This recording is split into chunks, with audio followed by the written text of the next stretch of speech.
Family. So tonight I'm making a really easy dish. It's artichoke chicken. I got this recipe off of Rachel Ray, her show, and they did it with cottonmall olives and oregano and balsamic vinegar. I've changed it quite a bit to match our tastes, but it's really good and it's really easy. It's a one-pan dish. I make one-pan dishes a lot when I'm working. I only work part-time and I work when my kids are at school, because I work for their school, but even when I don't work there, I only work part-time during school time. So I do a lot of the one-pan dishes with that. A sheet pan is a must. I forgot to add that yesterday. I have two of these. This one is a really good one. I actually kind of stole this from my father-in-law. He had two of them, and I was like, yeah, I'm taking one of these, Dad, and he didn't argue. So, but I do have two of them, and if I'm making my one-pan dishes and I'm doing potatoes, I would do two separate one pans, and I always put aluminum foil on my pans so I don't have to clean them. I take the foil off, throw it away, and it's done. It makes it easy. And as a mom and trying to get crap done throughout the day, you don't want to do a whole lot of cleanup. So that's what I do with these. I also wanted to say, Aunt Jeannie, you had mentioned in one of the comments or something that Jack doesn't, you wished he had a broader range of food he likes.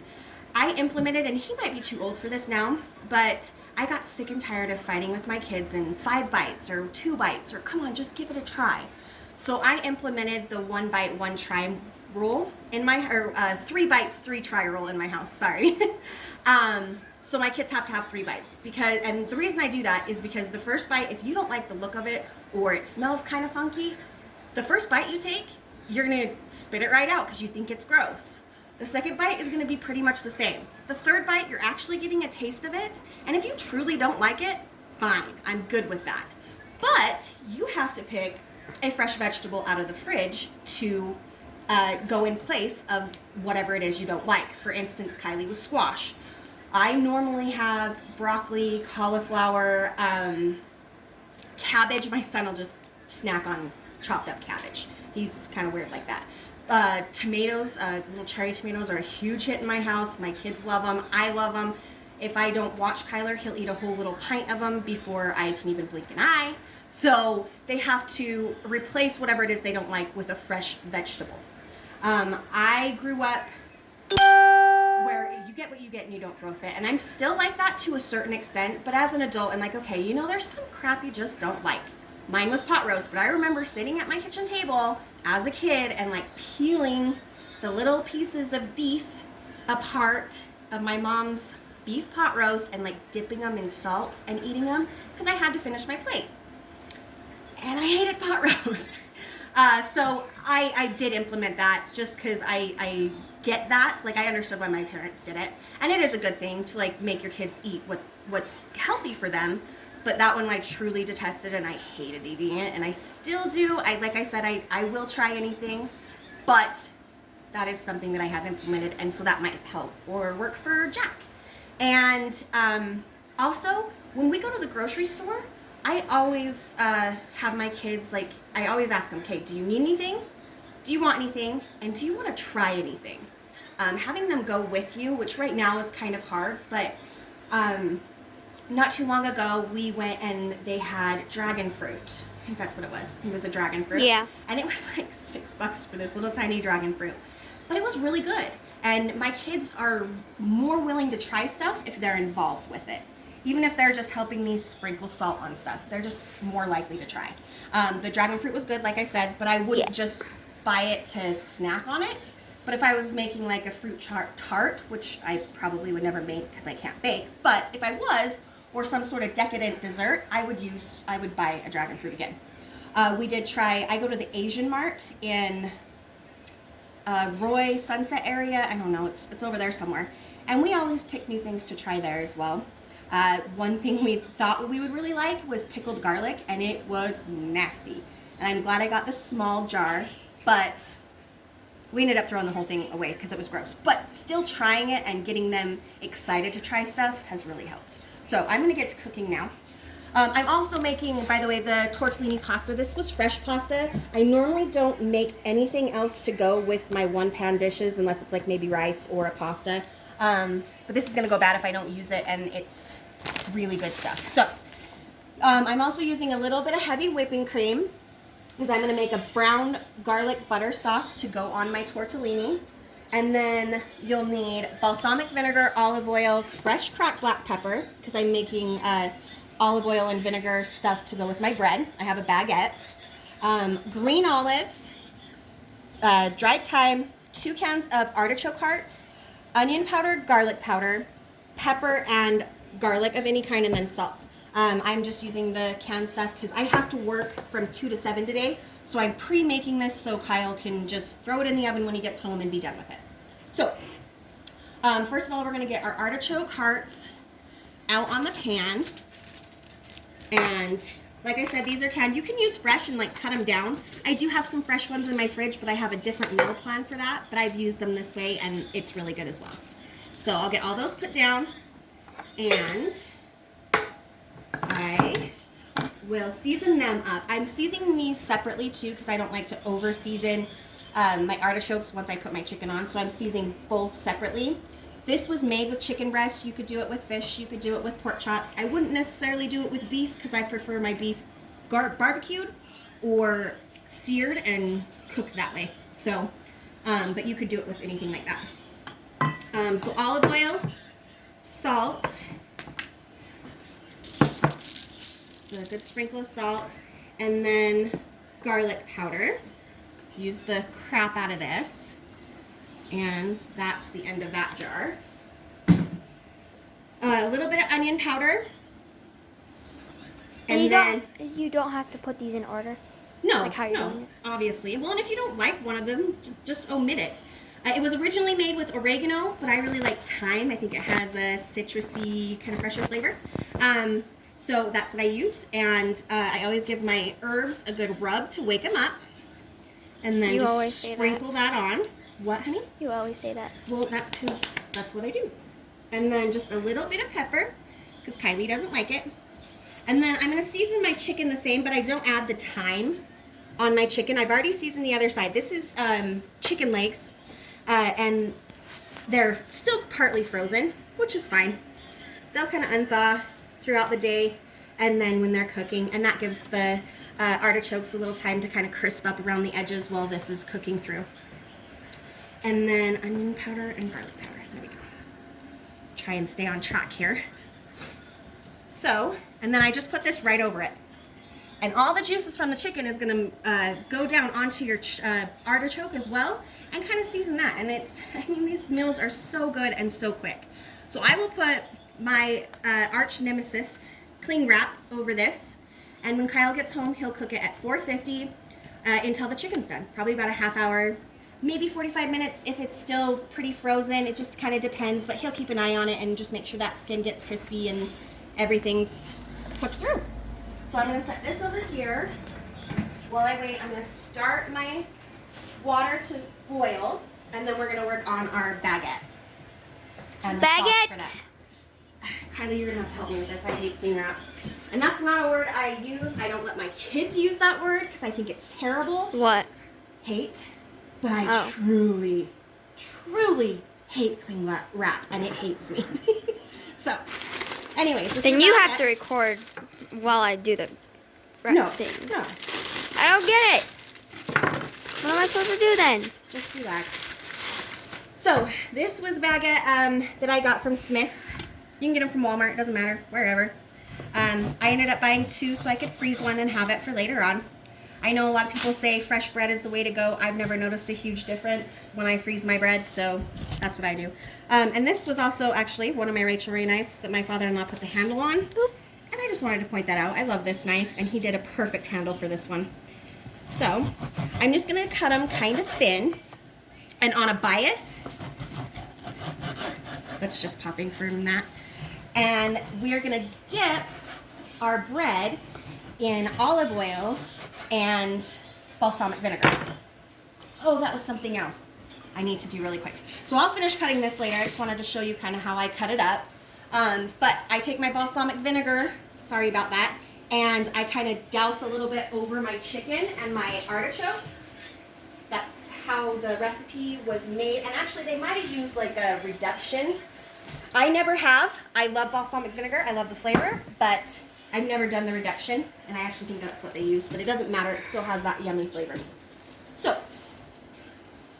for the sauce, Kelly Jo, the one that got me my Rachel Ray's, did this back when my sister lived in Central Valley, and I thought it was kind of neat, and it's just really good, and I don't know why this tastes so good, but it really does. You pour your vinegar and your good olive oil at the same time, and put a little bit more olive oil in there. You see how they kind of like mix up in the middle? This is so neat. I found this super entertaining. But if you take fresh cracked black pepper, you can see, and I don't know how that works, but it starts to separate the two. And then I just sprinkle a little bit of salt on that, and you dip your bread in it. It is absolutely delicious. My kids, my husband, this is what they'll snack on while they're right now. While they're waiting for dinner to be done, this is what they'll snack on. I make this quite often because they love it, and it's super quick. And it's cheap, too. I mean, it's olive oil, vinegar, and some bread. And I've used even like an Italian loaf for this. It doesn't have to be a baguette, but I do like the baguette. I think it's just more of it holds up better, is kind of how I think about it. So, I am all over the place today. I also need to add my olives down over my chicken and artichoke. I'm glad I haven't put plastic wrap on that. Sorry. So these ones are pre-sliced. And when I first seen this recipe made, I didn't think that artichoke and olives would go together at all, but they actually do. And a cooked green olive is super delicious. So I do a lot of them. I think they only did like a couple handfuls, and they were actually Guatemala olives, but I really like green olives. My whole family likes green olives. I keep several jars in the fridge. I actually have one in there right now that my son had his nasty fingers in, so that's strictly his jar now. But I just give these a coarse chop. Sometimes I buy the slivered ones like I used in the beginning. I just have a little bit left over to use. But just a coarse chop on them, and they will be super delicious. I can't believe I forgot this part. I'm glad I noticed before I was finished with it. Anyway, so just olives all over, and they'll get nice and cooked up.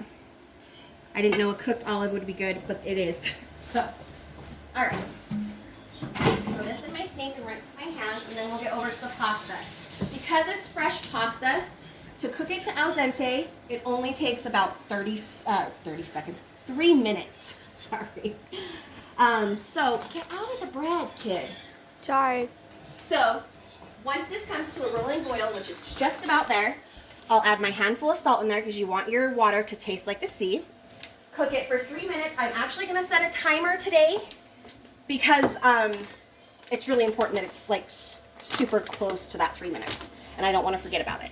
I'm also going to start my butter to get melting and start getting browned. You don't want to take your butter too far or it will be disgusting, but I want just a little brown on it, and then I'm going to add a splash of cream, and that will be what goes over my cheese lovers tortellini.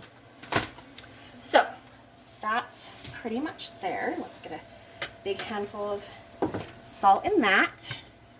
Give it a stir so it doesn't scar your pan. Still has no idea what that means, but it makes sense. It does.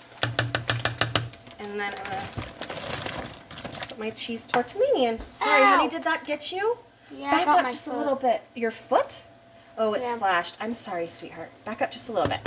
So I'm just going to leave my wooden spoon right here. Yes, you can have that. Your sister's been eating it. Wooden spoon right here. 3 minutes. I'm going to put my timer on. Actually, I'm going to do 4 because it hasn't come back up to a boil. And then we'll drain that and continue on. I'm going to take a few seconds to get my butter going, and then we'll come back on and I'll finish up. Okay. Okay. So my butter is pretty much brown. It's got all the little bubbles going on. You do not want to take this too far, like I said. Let me throw this over there. Because it will taste nasty. When it's almost there, that's when I add my little spoonful of garlic. And then that's done. You see how it kind of turned brown pretty quickly? And then I'll just add a splash of vinegar in that. A little bit went over that. Put that more in the middle. Actually, I'll do it. There we go. I was just going to say, I don't Just really about done. And then I'll just add a splash of heavy cream. I used about 4 tablespoons, which is a half a stick of butter. I use salted butter. So, and I'll kind of give this a little bit of a whisk when I get it in the bowl, but I need to let it cool a little bit, and that'll kind of like bring all that together. But I use salted butter. A lot of people say, like, when you're baking and stuff, don't buy salted butter. I always have. So when I do bake, on the rare occasion, I just add less salt. Yeah. Yeah. Okay. So, it did get a little bit of bubble over, but not bad. Oh shoot, your dad will kick my butt if I don't turn on the hot water. To go down with my pasta water. Why is it so dark? Oh, wait. Oh, the steam. Yep, a little bit of steam. And then turn on my cold water. And get these guys to stop cooking so they don't go too far. But that is a wonderful, beautiful tortellini. And that'll go really good with this meal. Butter and artichoke go together anyway, so I figured why not do a brown butter sauce with the tortellini. It's not what I was going to do. I was going to do the pesto. But like I said yesterday, the day got away with me, so I wasn't able to get everything done. Now I'm going to let that sit for a minute and let this cool so I can give it a whisk. And then that will be good to go. Looks like eggs. But just the It's weight. not, though. I know. So anyways, that's it. It's really easy, and like I said, I'm just going to put a little plastic wrap over this and my bread, so Kyle and Kyler and Kylie can snack on this while this is cooking, and then have the pasta to go with it. All he'll have to do is just heat it up in the microwave, and it'll be done. I will try and see if he can get a picture of it when it's all done and kind of have a nice little plating. Might not happen. He's kind of a grizzly bear in the kitchen, but hopefully he will. So anyways, hope you guys enjoy. Thanks. Bye.